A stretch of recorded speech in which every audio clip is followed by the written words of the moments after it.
En effet, Allah n'a pas honte de présenter un moustique comme un exemple ou quoi que ce soit au-dessus de lui. Ceux qui croient savent que c'est la vérité venant de leur Seigneur, mais ceux qui ne croient pas disent « C'est ce qu'Allah voulait passer exemple ».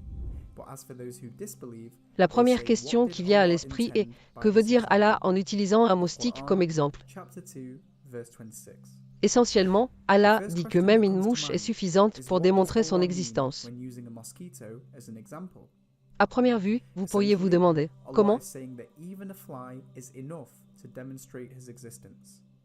Mais en y réfléchissant, j'espère que cela aura beaucoup plus de sens.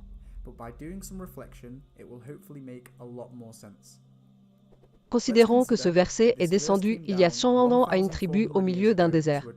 Ce n'est qu'au cours des 2 dernières années que la science a fait d'énormes progrès et que les connaissances ont augmenté comme jamais auparavant. Ce que nous pensions autrefois être une petite mouche insignifiante, c'est en fait avéré être une espèce phénoménale pleine de complexité. Voici quelques faits que nous avons connus. L'œuf de moustique est toujours pondu dans l'eau.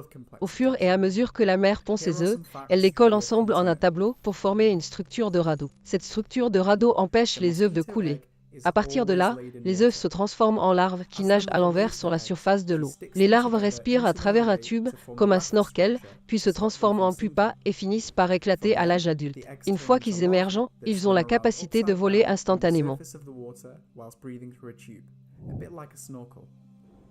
The larvae then turn into pupae and then break out as adults with the ability to fly instantly. Ce petit insecte qui a éclos est actuellement l'animal le plus mortel au monde. Vous avez dit Adamane, pourquoi ils ont des réflexes extrêmement rapides? C'est parce que le moustique a une paire d'yeux composés. Chaque œil composé est composé de centaines de mini-yeux appelés lentilles qui se courbent autour. Chaque lentille prend une image à un angle différent que son cerveau traite. C'est peut-être raison que le moustique peut voir presque tout ce qui se passe autour de lui à n'importe quel moment sans avoir à se retourner. Les physiciens ont été fascinés par cela et ont essayé de copier ce système. Ils visent à développer des voitures autonomes, des drones et des caméras de sécurité, c'est le moins qu'on puisse dire. Le moustique utilise des capteurs de dioxyde de carbone pour détecter votre haleine à une distance de 100 mètres.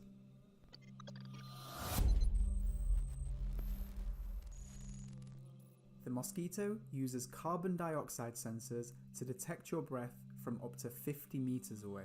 Une fois qu'il trouve son chemin dans votre chambre, il détecte la chaleur de votre corps pour atterrir exactement là où il va commencer à sucer votre sang. C'est comme ça qu'il te voit dans le noir quand tu dors. Étonnamment, le moustique utilise 6 aiguilles pour sucer le sang d'une manière très sophistiquée.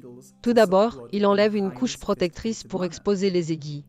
Ensuite, il utilise les dents tranchantes à l'extérieur 2 aiguilles pour percer à travers votre peau comme une scie. Les 2 aiguilles intérieures maintiennent la coupe ouverte, tandis que les 2 aiguilles du milieu sondent pour trouver un vaisseau sanguin. Une fois le vaisseau sanguin trouvé, l'une des aiguilles de la sonde crache des produits chimiques pour atténuer la douleur et faciliter la circulation sanguine. L'autre aiguille de sonde agit comme une paille et commence à sucer votre sang. Au fur et à mesure qu'il aspire, son corps sépare l'eau et l'exprime par le dos pour absorber le plus de nutriments possible. Ça ressemble à une opération chirurgicale, non?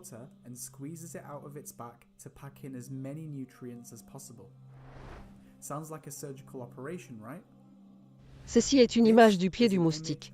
Il est composé d'un ensemble complexe de caractéristiques qui le protègent et lui permettent d'atterrir sur de nombreuses surfaces. Par exemple, il peut atterrir sur l'eau pour nourrir ses œufs. En ce qui concerne ses ailes, le moustique les bat environ 1 fois par seconde pour l'aider à voler. Il est clair que cette minuscule créature, que nous pouvons à peine voir à l'œil nu, est remplie de nombreux systèmes efficaces. Ces systèmes lui permettent de fonctionner et de se reproduire efficacement. Revenons maintenant au verset du Coran. Après qu'Allah ait présenté l'exemple d'un moustique, il dit « et ce qui est au-dessus de lui ». Le mot arabe utilisé ici, « fawqaha », a linguistiquement de nombreuses significations. Il peut signifier ce qui est au-dessus de lui physiquement ou ce qui est au-dessus de lui en taille. Toutes les définitions s'appliquent.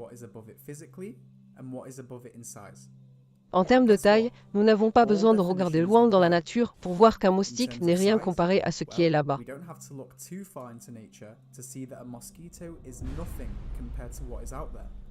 L'univers est si complexe et pourtant si parfait qu'il est au-delà de la compréhension humaine. Et ce qui est au-dessus physiquement? Les scientifiques ont découvert que certains moustiques ont de minuscules larves d'acariens d'eau qui vivent au-dessus d'eux en tant que parasites. Allah poursuit le verset et dit: En ce qui concerne ceux qui croient, ils savent que c'est la vérité de leur Seigneur. En tant que musulmans, nous croyons que tout autour de nous crie à l'existence d'un créateur. En fait, quand on nous demande des preuves, nous répondons en demandant: Où n'est pas la preuve? Moi, si ce n'est qu'une mouche. Et quant à ceux qui ne croient pas, ils disent: C'est qu'Allah vous l'a pas cet exemple.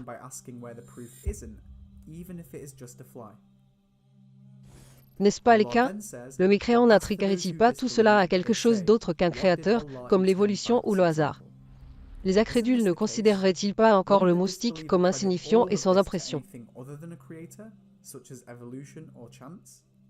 Wouldn't the disbeliever still consider the mosquito insignificant and unimpressive?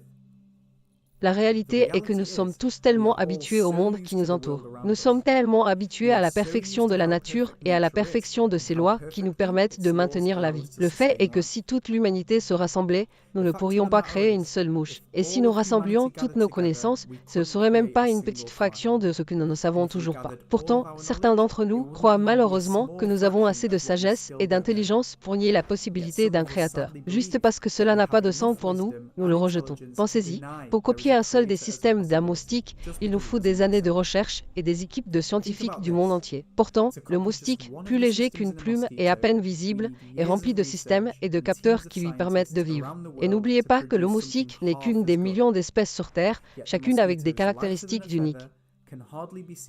Ce verset n'est-il pas incroyablement profond? Quelques détails plus approfondis sont les suivants. Numéro 1, c'est une femelle. No. 2, il a une centaine d'yeux dans sa tête. Numéro 3, il a 46 dents dans sa bouche. No. 4, à l'intérieur de son petit corps, il y a 3 cœurs complets. Numéro 5, il a 6 couteaux dans son nez et chaque couteau a son usage spécial. Le numéro 6, il a 3 ailes de chaque côté. Numéro 7, dans le corps de cet insecte se trouve une machine numérique à rayon X, qu'il utilise pour distinguer la peau humaine dans l'obscurité, en couleur violette.